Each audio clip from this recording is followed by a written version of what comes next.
कोरापुट आदिवासी अधुषित Laxmipur block रे होर्सा trust द्वारा block रो 9टी पंचायत को नहीं कृषक मानक चाष उन्नति आने स्वावलंबी करने और चाष रे अमल होता द्रव्य गुड़िक बजार में उचित मूल्य बिक्री करने निमंते होर्सा ट्रस्ट द्वारा मंगलवार दिन होर्सा ट्रस्ट द्वारा लक्ष्मीपुर निर्वाचन मंडल युव इंजीनियर विधायक पवित्र साउंटा शुभारंभ करे। यह समय लक्ष्मीपुर ब्लॉक अध्यक्षा श्रीमती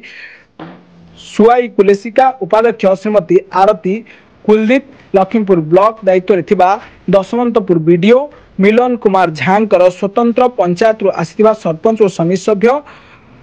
उपस्थित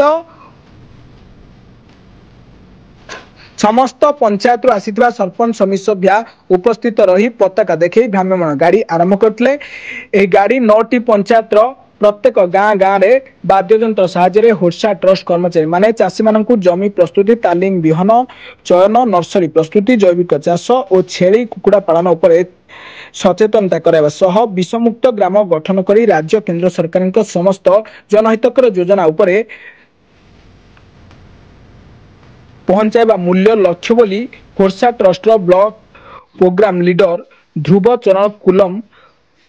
पेदा प्रकाश कर समय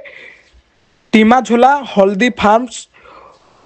प्रोड्यूसर कंपनी लिमिटेड रो सीईओ देवप्रसाद महानंदिया होर्सा ट्रस्ट समस्त कर्मचारी और स्वयं सहायक गोष्ठी महिला प्रमुख उपस्थित थे। कोरापुट लक्ष्मीपुर संजय कुमार पाणी रिपोर्ट ब्लैक न्यूज ओडिया।